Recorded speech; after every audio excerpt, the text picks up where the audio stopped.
Continue our exercise 8.1, question number 5. Show that the diagonals of a quadrilaterals are equal and bisect each other at right angle, then it is a square. अब इसको हमें क्या prove करना है? एक square prove करना है। क्या क्या चीज गिवन है कि इसके जो डायगोनल्स हैं वो तो इक्वल है, यानी AC किसके इक्वल? BD के, और ये एक डायगोनल्स दूसरे को बाइसेक्ट करते हैं राइट एंगल पर। ठीक है, प्रूफ क्या करना है? ABCD को स्क्वायर प्रूव करना है, यानी किसके हमें साइड इक्वल दिखानी है और हर एंगल को 90 डिग्री शो करना पड़ेगा, तभी हम इसको कह सकते हैं कि ये क्या होगा, एक हमारा स्क्वायर। करते हैं स्टार्ट। ठीक है, तो ये हमने लिख दिया, to prove ABCD is a square given AC equal to BD and AOD is equal to 90, AO equal to OC, OD is equal to OB।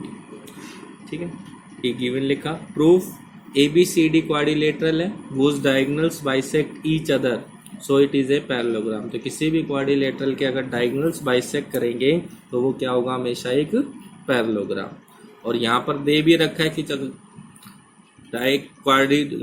Diagonals of a parallelogram bisect each other at right angle, then it is a rhombus, क्योंकि ये rhombus की property है। तो किसी भी quadrilateral के यदि diagonals perpendicular bisect each other होते हैं तो वो क्या होता है? रोम्बस, क्योंकि ये प्रॉपर्टी थी किसी रोम्बस की। तो वहां से हम कह सकते हैं कि ABCD एक क्या है? हमारा रोम्बस। यहाँ से हमें मिल गया, तो ABCD एक रोम्बस मिल गया, तो सभी साइडें आपस में इक्वल होगी।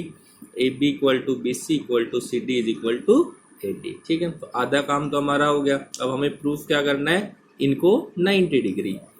तो in triangle ABC and BAD, ABC and BAD, ठीक है, इनको हम करें कॉन्ग्रेंट कर देंगे। ये वाली साइड इसके इक्वल, ये दोनों में कॉमन, इसका डायगोनल इसके डायगोनल्स के इक्वल, तो ये दोनों ट्राइंगल कॉन्ग्रेंट हो जाएंगे ऐसे ऐसे। तो वही बात लिखी, AD is equal to BC, AB is equal to common AB, AC equal to BD given. तो triangle ABC congruent to BAD by SS। तो एंगल DAB, ये वाला एंगल DAB किसके इक्वल? ABC के, किससे? By CPCT। अब इन दोनों का सम कितना होगा? 180 होगा। क्यों? क्योंकि ये कौन सा एंगल है? कॉन्जुगेटिव इंटीरियर कह लो या को इंटीरियर एंगल ऑफ पैरेललोग्राम का सम हमेशा कितना होता है? 180 डिग्री। तो यही बात हमने यहाँ लिखी कि ABC plus DAB is equal to 180, conjugative interior angle, तो दोनों का सम। ये दोनों एंगल हमने इक्वल दिखाए थे, तो इसकी जगह ABC आ जाएगा। 2 टाइम्स ऑफ ABC किसके इक्वल? 180 के, और ABC कितना हो गया? 90। तो यहाँ से क्या मिला कि अगर ये एंगल 90 है, ये भी 90 होगा, ये भी 90 होगा और ये भी 90 होगा। क्यों? सभी angle opposite angles of parallelogram are equal.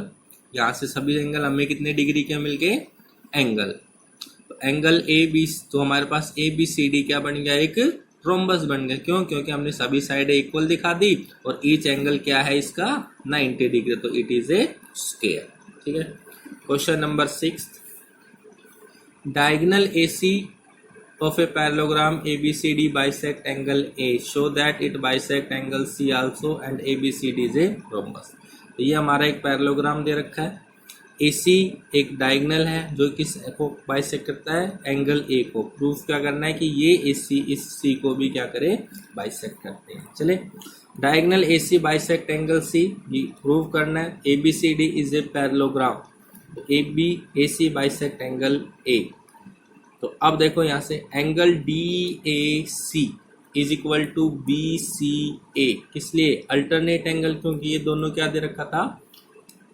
Parallelogram. तो जितना ये एंगल होगा उतना ही ये एंगल होगा, और जितना ये एंगल होगा उतना ही ये होगा। किससे? अल्टरनेट एंगल से। ठीक है, और ये दोनों एंगल इक्वल है, तो यानी ये दोनों एंगल भी क्या हो जाएंगे? आपस में इक्वल। ठीक है, इसी बात को हम यूज करेंगे। तो angle BAC is equal to DCA, alternate angles. ठीक है, ये हमारे पास अल्टरनेट थे, ये भी हमारा क्या था? अल्टरनेट। तो हमारी इक्वेशन फर्स्ट थी, दोनों को हमने अल्टरनेट निकाल दिया। अब यहाँ से हमने क्या निकाला? इन दोनों को हमने क्या कर दिया? अल्टरनेट। अब ये अल्टरनेट हो गए दोनों angle, BAC DCA alternate angles. तो AC बाइसेक्ट एंगल A और angle DAC equal to BAC, क्योंकि बाइसेक्ट कर रहा था। तो फर्स्ट सेकंड थर्ड से क्या मिल गया, ये दोनों एंगल्स हमें इक्वल मिल गई कि कौन सा DCA is equal to BCA। तो इसका मतलब AC बाइसेक्ट एंगल C। अब सेकंड पार्ट प्रूव करना है कि ABCD इज ए रोम्बस, यानी अगर हम किसी तरीके से उस डायग्राम की सभी साइडें क्या दिखा दें, इक्वल कर दें, तो वो क्या बन जाएगा, एक रोम्बस। तो ABCD एक पैरेललोग्राम दे रखा है जिसकी अपोजिट साइड्स क्या हो गई, equal. AB equal to DC, AD equal to BC। कौन सा, यही वाला डायग्राम सेम। ये पैरेललोग्राम था तो ये साइड इसके इक्वल, ये साइड इसके इक्वल, ठीक है, हो गया। Opposite sides are equal. Angle BAC equal to DCA, किससे, अल्टरनेट एंगल से। DAC equal to angle BAC given, तो इन दोनों इक्वेशन से दोनों एंगल हो गए DAC इक्वल टू DCA, यानी ये वाला एंगल इसके इक्वल हो गया, ठीक है। तो ये दोनों इस ट्रायंगल की बात करते हैं तो ये एंगल इसके इक्वल हो गया, तो ये वाली साइड इसके इक्वल हो जानी है। तो वही बात लिखेंगे अब हम यहाँ पर भी, क्या लिखा, DAC equal to DCA।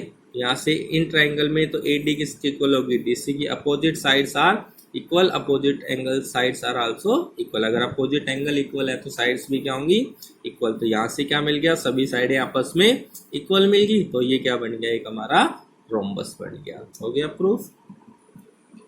Next देखिए, ABCD is a rhombus so that the diagonals AC bisect angle A as well as angle C and diagonal BD bisect angle B as well as angle C। अब ये एक rhombus दे रखा है और proof क्या करना है कि ये जो AC है इस एंगल A को भी बाइसेक्ट करता है और C को भी बाइसेक्ट करता है। दूसरे पार्ट में ये जो BD डायगोनल है ये B को भी बाइसेक्ट करता है और एंगल D को भी बाइसेक्ट करता है, ये हमें प्रूफ करना है। तो फर्स्ट पार्ट प्रूव करते हैं। AC bisect angle A as well as angle C।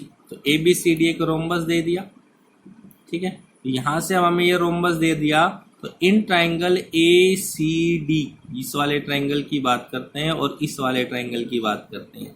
तो AC दोनों में कॉमन, DC किसके इक्वल, BC के, और AD किसके इक्वल, AB के, क्योंकि साइड्स ऑफ रोम्बस क्या होती हैं, इक्वल। तो यहाँ से ये दोनों ट्रायंगल कॉन्ग्रुएंट हो गए। कौन कौन सा, ACD और ACB, यहाँ से कॉन्ग्रुएंट हो गया। तो ये वाला एंगल इसके इक्वल हो गया, किससे, बाय CPCT से। ये वाला एंगल इसके इक्वल हो गया बाय CPCT से, ठीक है। तो यहाँ से हमने इन दोनों ट्रायंगल को कॉन्ग्रुएंट करके ये दोनों एंगल इक्वल दिखा दिए। एंगल इक्वल दिखा दिए तो इसका मतलब क्या हो गया, diagonal AC bisect angle A as well as angle C। दोनों एंगल इक्वल हो गए तो A इसको भी बाइसेक्ट कर रहा है AC, और ये दोनों एंगल इक्वल दिखाए तो इसको भी ये क्या कर रहा है, बाइसेक्ट। सेकंड पार्ट करते हैं BD, तो इस BD को ज्वाइन कर लेंगे। अब ये दोनों ट्रायंगल ले लेंगे सिमिलरली करके, इन दोनों को भी क्या कर देंगे हम, कॉन्ग्रुएंट, ठीक है। तो ज्वाइन कर लिया इस BD को। तो ABCD रोम्बस है given in triangle DBA and DBC, वही सेम जैसे ऊपर वाला पार्ट किया था। AB equal to BC, AD equal to DC, sides of rhombus. BC equal to BD equal to BD, देखो दोनों में कॉमन होगी, यानी जो हमारे पास BD इक्वल टू BD, ये दोनों में क्या होगी, हमारी कॉमन हो गई, होगी कॉमन।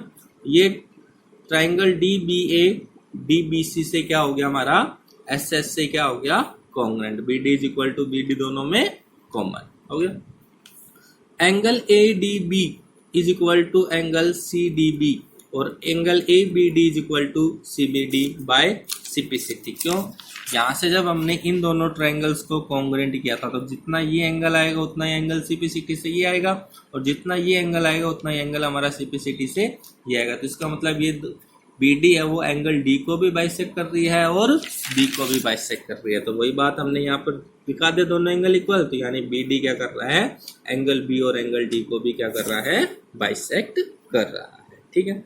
अब चलते हैं अपने क्वेश्चन नंबर 8 की तरफ। ABCD is a rectangle in which diagonals AC bisect angle A as well as angle C.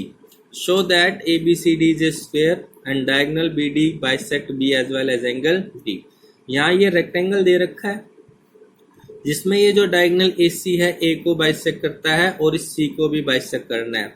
Show करना है कि ये ABCD क्या है, एक हमारा स्क्वायर है। ठीक है, एक पार्ट में तो ABCD को स्क्वायर प्रूव करना है, यानी इस रेक्टेंगल को हमें क्या दिखाना है, स्क्वायर दिखाना है। और दूसरी तरफ में जो BD डायगोनल है वो एंगल BOD को भी क्या करता है, बाइसेक्ट करता है। चलिए प्रूव करते हैं। To prove ABCD is a square, यहां से हो गया। Given ABCD is a rectangle, diagonal AC bisect angle A as well angle C, ये पार्ट हमें गिवन है। अब चलते हैं in triangle ABC and triangle ADC। तो angle BAC is equal to DAC, ये वाला angle BAC is equal to angle DAC, क्योंकि एंगल A को क्या कर रहा था, बाइसेक्ट कर रहा था। ठीक है, एंगल BCA ये वाला एंगल किसके इक्वल, DCA के, इसके इक्वल, ये भी दे रखा है क्वेश्चन में गिवन, और AC दोनों में कॉमन। तो यहां से ये दोनों ट्राइंगल क्या हो गए, कॉन्ग्रुएंट। ठीक है, हो गया ऐसे ABC कॉन्ग्रुएंट टू ADC, किससे, बाई ASA से। तो यहां से क्या मिल गया कि AB is equal to AD और BC इक्वल टू CD, किससे, बाई CPCT से। ठीक है, तो यानी हमने इन किस किस को दिखवा दिया, AB किसके इक्वल हो गया, AD के, और BC किसके इक्वल हो गया, DC के, बाय CPCT से। ठीक है, लेकिन हमें पता है कि रेक्टेंगल की जो अपोजिट साइड्स होती हैं वो इक्वल होती हैं। तो AB किसके इक्वल, DC के, AD किसके इक्वल, BC के। तो यहाँ से देखो AB तो किसके इक्वल आया था, AD के, और AB किसके इक्वल, DC। इसका मतलब AD इक्वल टू DC हो गया। ये सभी साइडें आपस में क्या होगी, इक्वल होगी। AB equal to BC equal to CD is equal to AD, तो सभी साइडें इक्वल है। और रेक्टेंगल का भी एंगल 90 डिग्री होता है, यानी ABCD क्या हो गया हमारा, स्क्वायर। ठीक है, ऑल साइड्स तो इक्वल है ही है साथ में, और एंगल भी सभी कितने हैं, 90 डिग्री, तभी वो क्या बना हमारा, एक स्क्वायर बना। ठीक है, सेकंड पार्ट देखिए। To proof diagonal BD bisect angle B as well as angle D। अब हमें क्या प्रूव करना है, ये जो हमारा BD है इस एंगल B को भी और इस एंगल D को भी क्या करता है, बाइसेक्ट करता है। ठीक है, चलते हैं अब। तो in triangle ABD and CDB D is equal to BC, AB equal to CD, sides of squares are equal, और BD BD दोनों में कॉमन। तो ABD कॉन्ग्रुएंट हो गया CBD के किससे, बाई SS से। यानी हमने इन दोनों ट्राइंगल्स को, इस वाले ट्राइंगल को और इस वाले ट्राइंगल को क्या कर लिया, कॉन्ग्रुएंट, किससे, SS से। ये क्या हो गया हमारा, कॉन्ग्रुएंट हो गया कॉन्ग्रुएंट। अब अगर ये कॉन्ग्रुएंट हो गया तो एंगल निकाला, ABD किसके इक्वल, CBD के, और ADB किसके इक्वल, CDB के, किसका, CPCT से। यहां से क्या मिल गया, hence diagonal BD bisect angle B as well as angle B। तो यहां से हमें जब दोनों एंगल इक्वल दिखा दिए, तो ये जो एंगल कौन सा, ABD ये वाला एंगल इसके इक्वल, ये वाला एंगल इसके इक्वल, और ये वाला एंगल इसके इक्वल। तो इसका मतलब BD क्या करता है, इस एंगल B और D को भी क्या करता है, बाइसेक्ट। तो वही लिख दिया हमने, hence diagonal BD bisect angle B as well as angle D। हो गया, ये था हमारा क्वेश्चन नंबर 8।